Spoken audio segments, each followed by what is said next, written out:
Pada tanggal 31 yang lalu kita ada doa tutup tahun di tempat ini. Dan kemudian di penghujung doa kita semua diberi waktu kesempatan untuk meninggalkan dua hal yang kita tidak mau ada lagi menggandoli hidup kita, yang mungkin selama tahun 2021 itu menggandoli ya, tapi tidak bagus. Lalu kita rindu ada 3 hal akan terjadi dalam hidup kita masing-masing di tahun 2022. Amin. Nah, saya berdoa Bapak Ibu baik yang mengikuti doa tutup tahun itu di gereja ataupun mengikutinya via Zoom kita waktu itu, Tuhan menolong kita akan melihat setiap janji Tuhan digenapi bagi kita. Haleluya, puji Tuhan. Nah, Bapak Ibu saudara-saudara yang dikasihi oleh Tuhan, saya ingin mengajak Bapak Ibu saudara-saudara membuka di dalam Keluaran pasal 13 ayat 17 sampai 18. Keluaran pasal 13 ayat 17 sampai 18.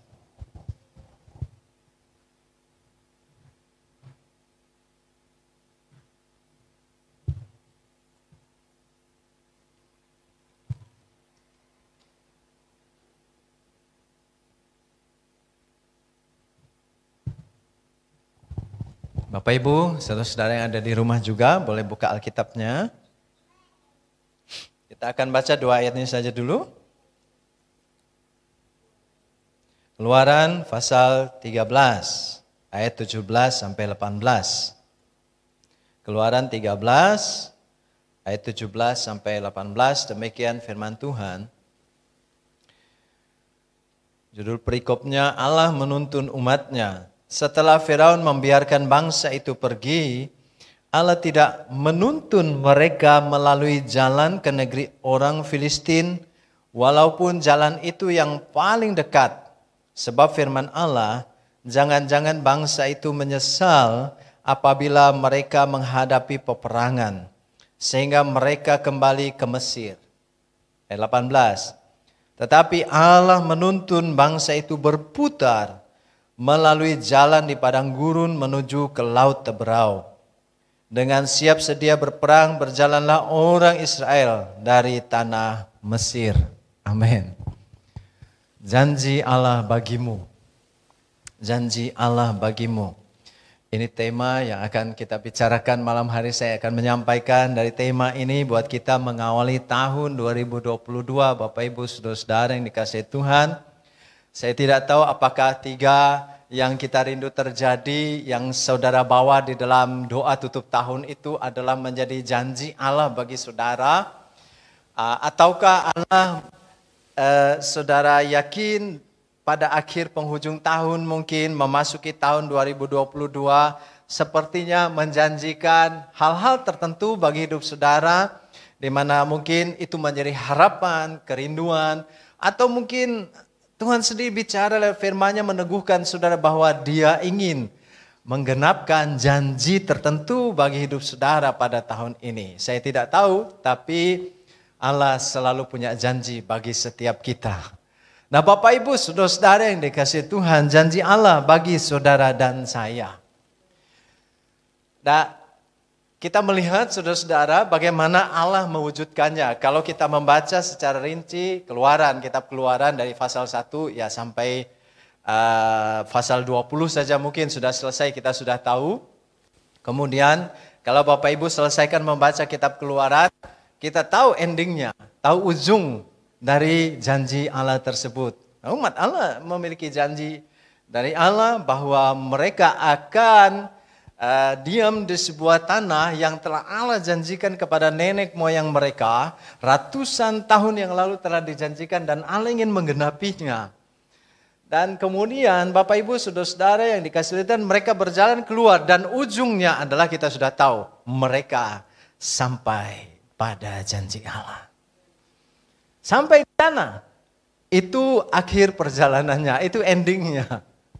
Nah, Bapak Ibu saudara-saudara yang dikasihi Tuhan, kita perlu yakin, Bapak Ibu saudara dan saya juga perlu percaya dengan sungguh-sungguh malam hari ini Memasuki tahun 2022. Saya tidak tahu, sekali lagi. Saya yakin Allah telah punya janji buat saya. Saya yakin lewat firman-Nya, lewat doa, penyataannya, Allah menjanjikan hal tertentu bagi saya.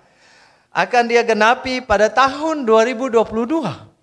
Dan saya percaya juga endingnya di tahun 2022 pasti itu terjadi. Haleluya, entah di awal, di pertengahan atau di akhir. Tapi saya ingin mengajak Bapak Ibu saudara-saudara malam hari ini percaya, yakin, optimis saudara-saudara. Saya yakin janji Tuhan pasti digenapi atas hidup saya pada tahun ini. Berapa banyak Bapak Ibu datang malam ini dengan keyakinan itu. Haleluya. Bapak Ibu saudara-saudara yang ada di rumah, Bapak Ibu yang ada di sini mau angkat tangan, boleh angkat tangan dengan saya. Sudah yakin sekali tahun 2022, saya yakin endingnya pada akhirnya Tuhan akan genapi. Puji Tuhan. Bapak Ibu saudara-saudara yang dikasihi Tuhan, karena itu yang terjadi. Kita kan gak ngomong hanya cerita. Wah ini kayak dongeng. Enggak, ini terjadi. Bapak Ibu baca seluruh kitab Keluaran. Allah janji, ayo keluar. Dan di akhir cerita, firman Tuhan katakan, Allah bawa mereka masuk di tanah perjanjian. Tanah yang Allah janjikan ratusan tahun yang lalu. Dan mereka masuk mendiaminya menjadi milik pusaka. Tanah yang berlimpah, anggur, susu dan madunya. Ayo kita bangkit tahun ini dengan keyakinan itu. Pada akhirnya aku akan melihat janji Allah digenapi atas hidupku. Harus yakin.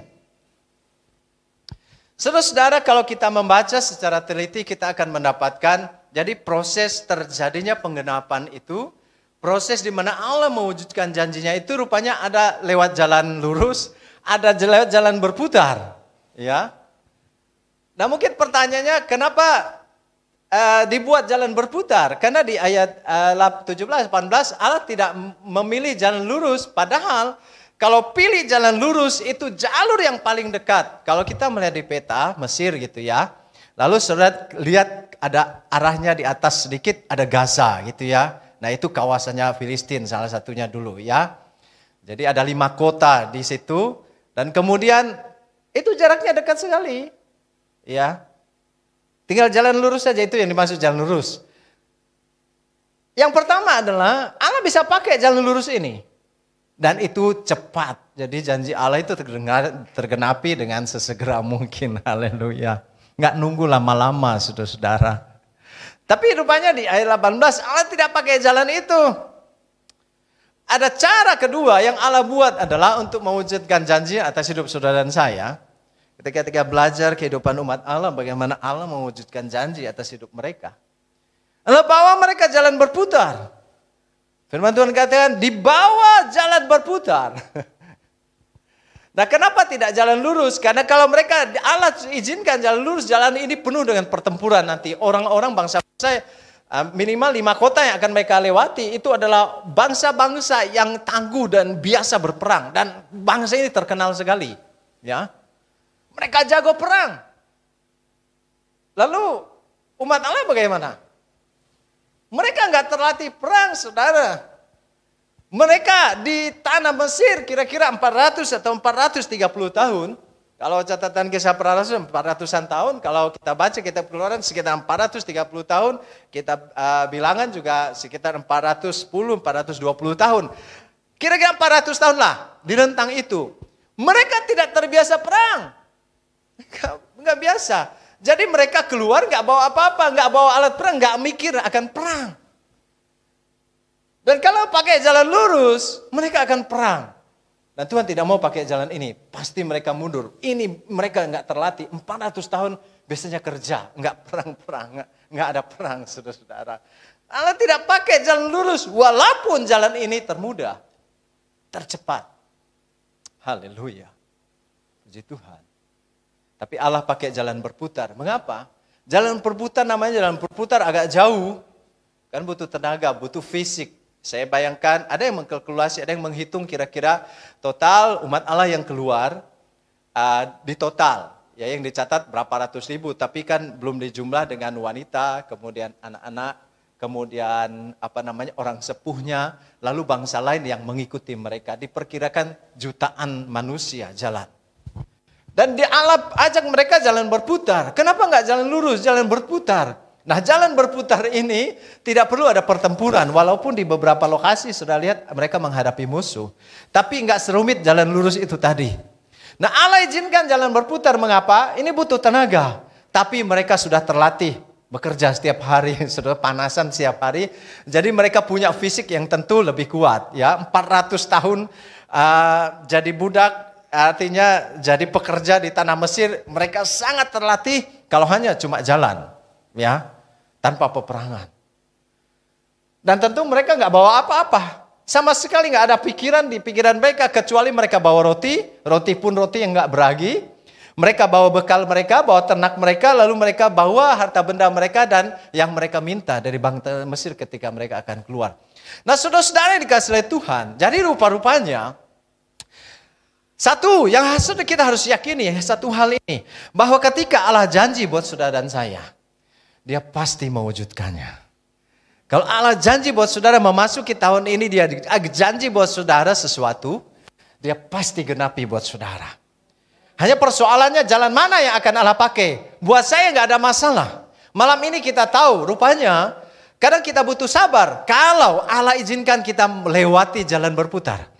Tapi kalau Allah izinkan jalan lurus, nggak apa-apa juga. Cepat terwujud janji Allah, nggak masalah. Allah punya banyak cara untuk mewujudkannya. Intinya adalah ketika Allah janji, Dia pasti menggenapinya. Dia Allah yang setia. Dia berkuasa untuk mewujudkan apa yang diucapkannya bagi saudara.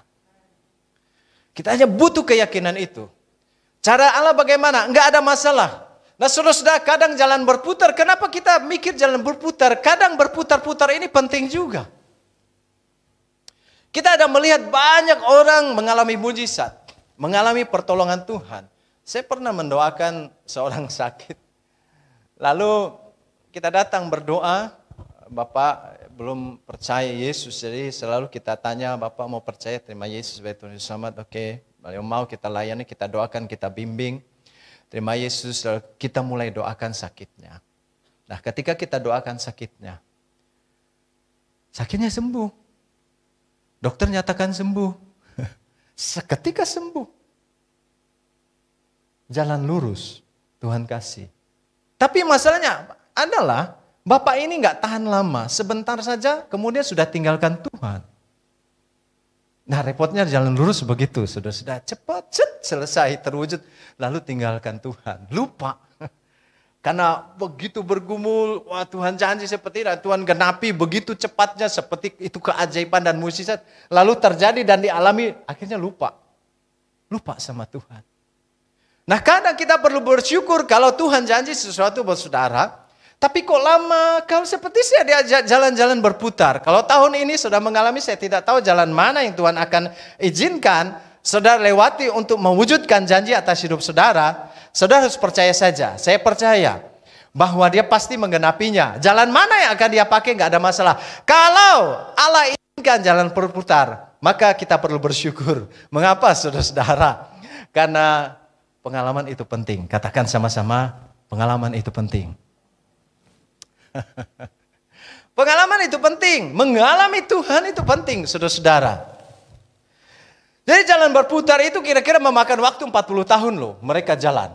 Padahal kalau mungkin jalan lurus ya anggaplah sekitar sebulan 2 bulan tergantung kecepatan perjalanannya. Bayangkan 40 tahun dibandingkan 3 bulan misal, atau bandingkan dengan 1 tahun sudah nyampe di janji Tuhan. Nggak ada apa-apanya. Tapi Tuhan izinkan 40 tahun hanya untuk menunjukkan, mewujudkan janjinya digenapi.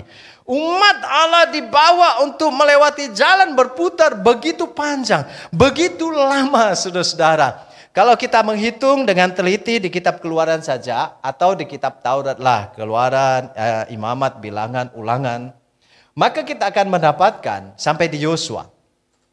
Saudara-saudara, kira-kira ada 18 tempat perhentian yang penting. Dari 40 tahun perjalanan mereka. Dan di 18 perhentian yang penting ini, semua terjadi mujizat. Semua terjadi keajaiban Allah di sana. Haleluya. Ada bagian di mana mereka memberontak kepada Tuhan. Dan Allah hukum mereka. Ada bagian di mana mereka mengeluh. Di titik perhentian tertentu mereka mengeluh. kepada Tuhan. Mengapa kami alami ini? Mengapa perjalanan ini begitu panjang? Bukankah Engkau sanggup mewujudkannya saat ini juga? Mereka mengeluh di sana. Tapi Tuhan izinkan mereka berputar. Dan Tuhan izinkan ada keluhan di sana. Untuk mereka mengalami Allah yang mampu mengampuni hidup mereka ketika mereka melakukan kesalahan di hadapan Allah. Jalan berputar. Ada banyak titik perhentian yang penting sekali dan semuanya banyak tanda ajaib yang Allah lakukan di sana. Dan di 18 perhentian itu termasuk pemberontakan mereka kepada Tuhan. Penyesalan mereka. Mereka menggerutu kepada Musa, kenapa kami harus keluar dari tanah perjanjian? Sudah enak-enak kami di tanah Mesir. Apa mereka alami? Pengalaman ini penting, mengalami Tuhan, saudara-saudara. Jadi kalau Tuhan izinkan gitu, kok lama sekali janjinya nggak digenapi. Belajarlah satu hal ini. Allah ingin engkau mengalami pengalaman baru bersama dengan Dia. Lebih banyak. Lebih dalam. Kalau pengalamannya itu dangkal, saudara-saudara, cepat hilang. Harus mendalam. Makin dalam makin bagus. Makin berakar makin bagus. Makin dangkal makin gampang lenyap. Pengalaman berputar, saudara-saudara. 40 tahun. Nah, saudara-saudara yang dikasihi oleh Tuhan, mungkin sudah bertanya malam hari berkata, ya saya sudah percaya, saya percaya Tuhan janji pasti Dia genapi. Mungkin saudara juga bertanya-tanya, tapi sampai di penghujung tahun 2021, masuk 2022 kayaknya belum ada yang digenapi. Saudara mungkin mulai melihat satu bagian ini. Pengalaman apa yang sudah saya alami dengan Tuhan selama jalan berputar ini. Selama saya menanti janji-janji Tuhan diwujudkan. Pengalaman apa yang saya alami dengan Tuhan. Amin. Amin. Haleluya. Itu betul nak. Amin. Hanya satu yang mengaminkan khotbah saya malam ini. Puji Tuhan. Mungkin dia calon pengkhotbah pengganti ya. Oh lebih banyak amin. Mama papanya gak setuju. Ojo. Saudara-saudara yang dikasih oleh Tuhan. Jadi kalau Tuhan izinkan jalan berputar, maka Tuhan ingin saudara punya pengalaman dengan Dia lebih banyak. Katakan sama-sama, mengalami Tuhan itu penting. Saudara-saudara yang menarik dicatat oleh firman Tuhan, bahwa di sepanjang perjalanan 40 tahun mereka, saudara-saudara, mereka tidak pernah kepanasan. Dan kedua, tidak pernah kedinginan. Bukankah itu ajaib? Kira-kira beberapa daerah mereka mungkin di waktu itu adalah bisa 4 musim juga ya. Karena hari ini juga ada di beberapa bagian mereka itu 4 musim. Ya. Saudara-saudara sudah bayangkan panasnya minta ampun gitu. Dan dinginnya di malam hari dingin sekali. Panasnya bisa melampaui panas di kita kalau siang hari. Dinginnya malam dingin sekali, bisa minus gitu ya. Dan Alkitab mencatat selama perjalanan mereka 40 tahun.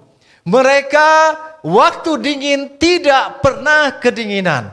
Waktu panas tidak pernah kepanasan. Mengapa? Karena Allah hadir di dalam perjalanan 40 tahun mereka. Kalau siang dalam tiang awan, kalau malam dalam bentuk tiang api, saudara-saudara. Bukankah itu sebuah keajaiban pengalaman hidup dengan Tuhan, saudara-saudara? Jadi jangan berpikir susahnya, lamanya kok lama sekali ya. Bersama dengan Tuhan kok lama sekali. Tidakkah ada jalan yang lebih cepat? Oh jangan buru-buru saudara-saudara. Kalau Allah izinkan kau berjalan lebih panjang. Untuk satu tujuan tertentu yang akan Dia wujudkan. Entah dalam pekerjaanmu, dalam keluargamu, dalam hal engkau sedang memimpikan sesuatu. Mungkin dalam engkau sedang menjalani pengobatan, dalam hal engkau sedang mengalami sakitmu dan belum ada kesembuhan. Atau engkau sedang bergumul atas sesuatu dan seperti engkau belum mendapatkan jawaban. Jangan buru-buru minta jalan pintas, jangan jalan cepat. Karena ketika Allah izinkan panjang perjalanan itu, seperti jalan itu berputar, ingat, Allah akan membawa saudara ketika panas engkau tidak kepanasan, ketika dingin, tidak kedinginan. Dan percayalah walaupun itu 40 tahun lamanya, Allah hadir di sana. Yang menarik saudara-saudara, Alkitab mencatat bahwa sepanjang perjalanan mereka, bayangkan ada orang anak kecil, ada bayi, ada yang baru berjalan, jutaan manusia, ada orang sepuh yang sudah baru sepuh dan sangat sepuh. Saudara bayangkan bagaimana mereka akan jalan. Firman Tuhan katakan mereka tidak pernah terantuk sekalipun kaki mereka ketika mereka berjalan selama 40 tahun. Dan yang menarik, tidak ada satu kasut mereka pun yang sobek selama 40 tahun. Haleluya. Kasut, alas kaki. Sudah 40 tahun, sudah pakai sepatu berapa, sandal berapa? Coba saya tanya. Sudah pakai berapa pasang? 1 tahun. Wah, saya pakai sering kerjaannya kerja keras, jadi sepatu sering ganti. Tuh, saudara setahun bisa ganti 2 kali. Ada yang ganti 2 tahun sekali. Oke lah, paling lama 5 tahun sekali. Ada yang 10 tahun sekali. Tahun 10, tahun ke-7 sudah pakai, sudah sobek-sobek saudara. Alkitab mencatat, di jalan berputar selama 40 tahun, tidak ada satu pun mereka mengalami kasut mereka yang rusak, alas kaki mereka yang rusak. Jadi begitu luar biasa perjalanan 40 tahun. Walaupun belum sampai ke tujuan, ke tempat yang Allah janjikan. Tapi yang terjadi Allah hadir di sana sampai alas kaki dijaga oleh Tuhan. Haleluya. Saudara-saudara yang dikasihi oleh Tuhan, jadi kalau Tuhan izinkan jalan berputar, jangan buru-buru putus asa. Jangan buru-buru patah semangat. Jangan buru-buru jalan pintas yang kemudian menjauhkan saudara dari Tuhan. Untuk apapun yang sedang Allah janjikan bagi hidup saudara. Jalani saja. Karena pengalaman dengan Tuhan itu penting. Makin saudara punya pengalaman dengan Tuhan, makin saudara tertanam dalam bersama dengan Tuhan. Makin kuat akarnya, makin kokoh iman saudara. Makin tangguh saudara. Perjalanan berputar tidak hanya menunjukkan pengalaman dengan Tuhan penting. Allah ingin ibadahmu mendalam. Katakan ibadah mendalam. Sama-sama katakan ibadahku mendalam. Allah inginkan ibadah.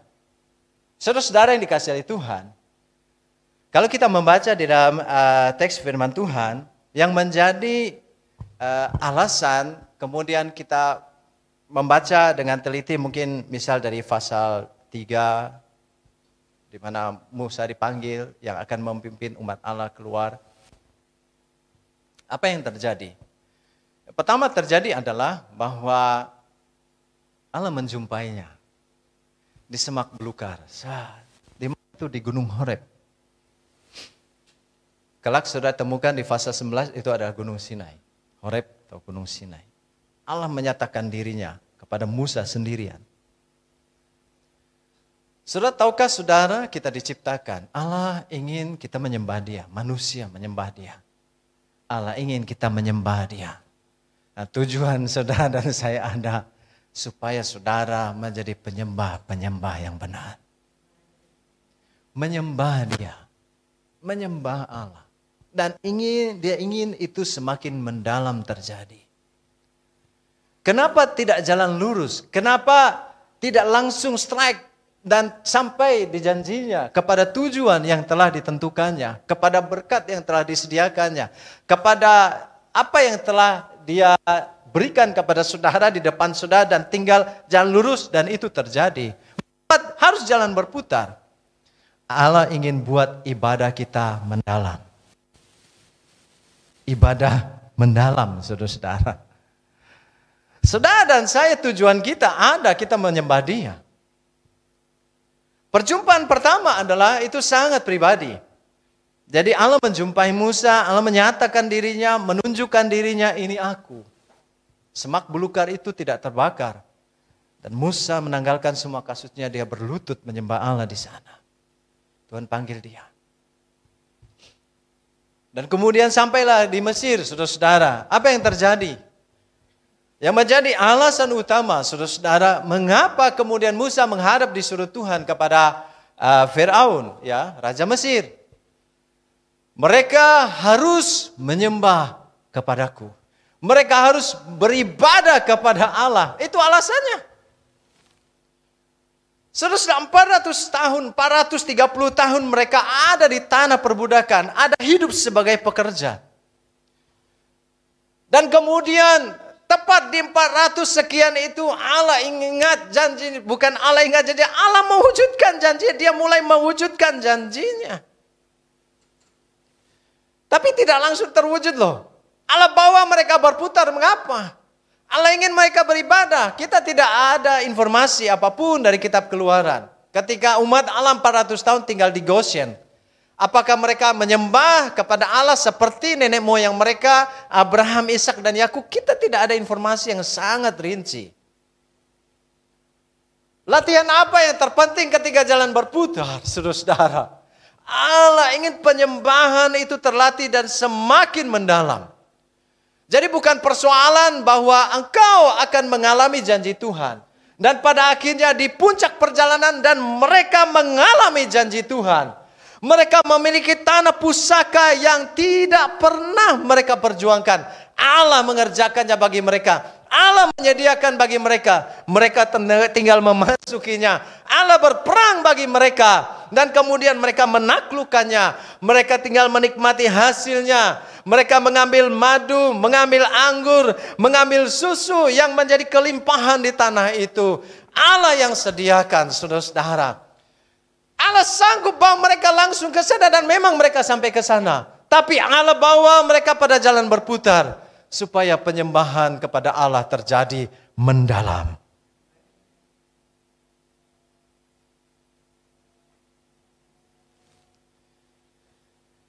Alasan yang utama ya, penyembahan kepada Allah.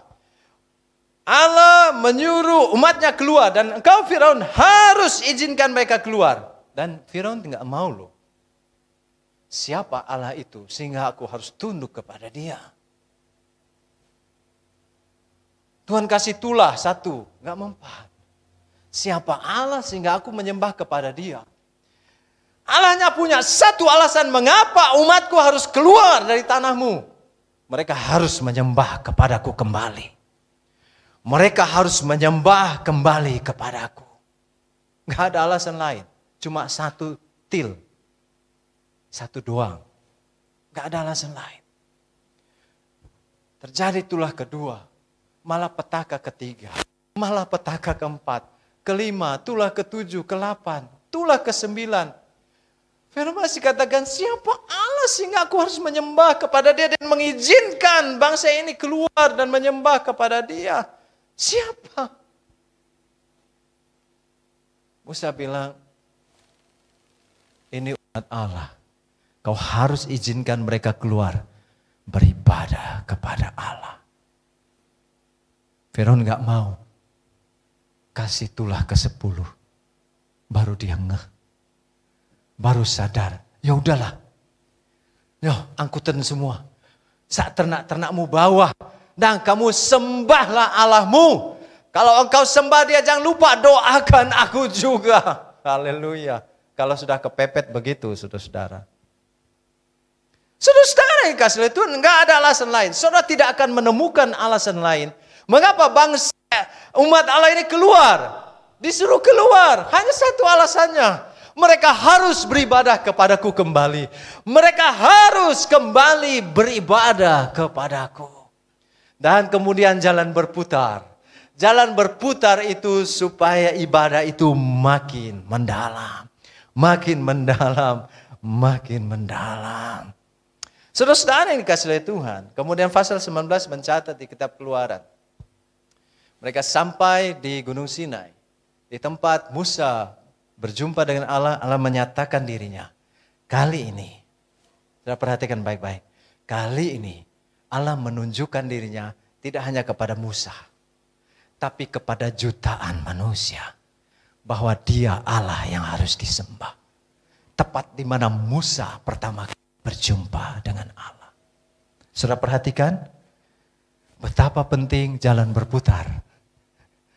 Sebelum mengalami berkat, mengalami janji Allah, semua yang didoakan terjadi, sakit disembuhkan, kemudian pekerjaan diberkati, keluarga kemudian dipelihara dalam kebahagiaan, masa depan Tuhan jadikan dan wujudkan. Kadang Allah izinkan jalan berputar, berterima kasihlah karena Dia ingin engkau menyembah Dia semakin dalam. Buat apa kita jumpa dengan harta, kemudian dia menggoda kita keluar dari penyembahan kepada Allah.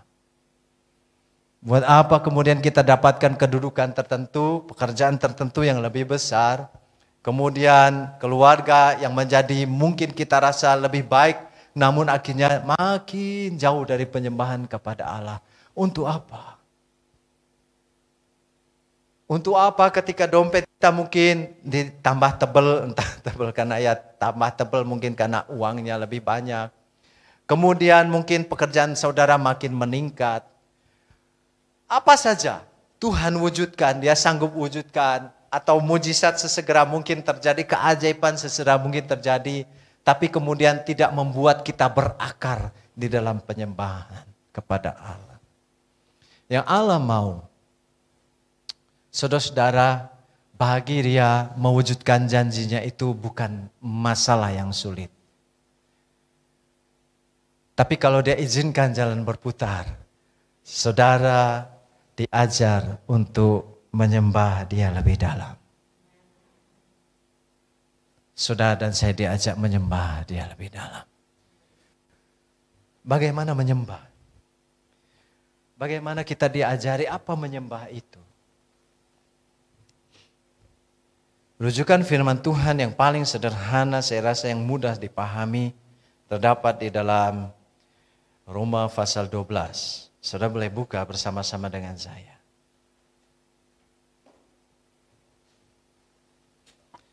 Roma pasal 12.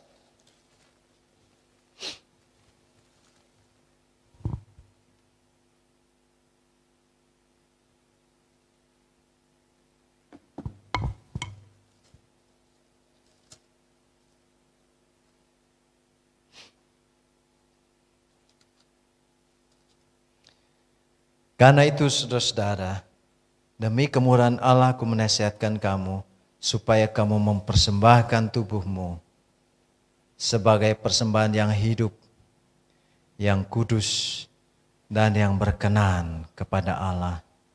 Itu adalah ibadahmu yang sejati. Tubuh, ya. Jadi biasa ada dua kata yang dipakai untuk menunjukkan tubuh di teks Alkitab. Tapi kali ini kalau satu kata itu menunjukkan tubuh yang daging ini. Tubuh yang daging. Tapi ayat 12, ayat 1 maksud saya pasal 12 menunjukkan tubuh. Jadi mewakili seluruhnya. Baik roh, jiwamu, ya tubuhmu. Terwakili oleh kata tubuh. Alkitab katakan, persembahkan semua. Jiwamu, rohmu, tubuhmu. Kekuatanmu, pikiranmu, segenap kemampuanmu untuk ibadah yang sejati kepada Allah. Saya suka ayat ini karena gak perlu penjelasan. Sangat sederhana. Lalu kau mau lihat dia lebih rinci lagi, sudah baca ayat yang kedua. Dirinci lagi. Tubuh yang bagaimana? Yang kudus dan yang tak bercacat celah. Saudara-saudara yang dikasihi oleh Tuhan, bagaimana ibadah? Yang seperti apa? Firman Tuhan katakan, mari kita berikan seluruh hidup kita kepada Allah. Semuanya, karena hidup kita adalah milik Allah. Semua kita persembahkan bagi Allah. Dan itu menjadi semua porsi ibadah yang kita berikan kepada Dia. Dan Allah menginginkan itu semakin dalam. Dia pasti wujudkan setiap janji bagi saudara dan saya. Dan kemudian sudah baca di ayat berikutnya. Bicara tentang kasih. Mengasihi Allah, masih di pasal 12. Mengasihi Allah dan mengasihi sesama. Jadi kalau ditanya bagaimana menyembah Allah supaya lebih dalam, bagaimana melakukannya, apa itu menyembah Allah? Firman Tuhan mengatakan, berikan seluruh hidupmu, berikan seluruh tubuhmu, jiwamu, rohmu, kekuatanmu, tenagamu, pikiranmu untuk beribadah sebagai ibadah yang sejati, korban yang sejati dalam ibadahmu kepada Allah. Dan kasihlah Allah dengan segenap hatimu, diulang lagi, dan kasihlah sesamamu manusia seperti dirimu sendiri. Saudara-saudara yang dikasihi oleh Tuhan, saya percaya pada tahun ini adalah tahun di mana setiap janji Allah akan digenapi bagi hidup saudara dan saya. Saudara boleh yakin malam hari ini, saya percaya, Bapak Ibu saudara-saudara yang dari rumah, mari kita taruh keyakinan kita, pasti Allah genapi janjinya bagi hidupku pada tahun ini. Namun bagaimana caranya?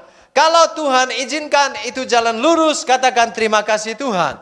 Karena sesingkat itu, apa yang Allah janjikan terjadi atas hidupku. Tapi kalau Allah izinkan sekiranya sudah melewati jalan berputar pada tahun ini, maka ingat malam hari firman Tuhan, Allah mau engkau memiliki pengalaman semakin banyak dengan Dia, dan Allah ingin ibadahmu semakin mendalam. Jadi semuanya sudah dapat. Pengalaman dengan Tuhan sudah dapat. Banyak ragamnya. Saudara juga ibadahmu dapat makin dalam dan berakar. Dan janji Tuhan diwujudkan atas hidupmu. Haleluya.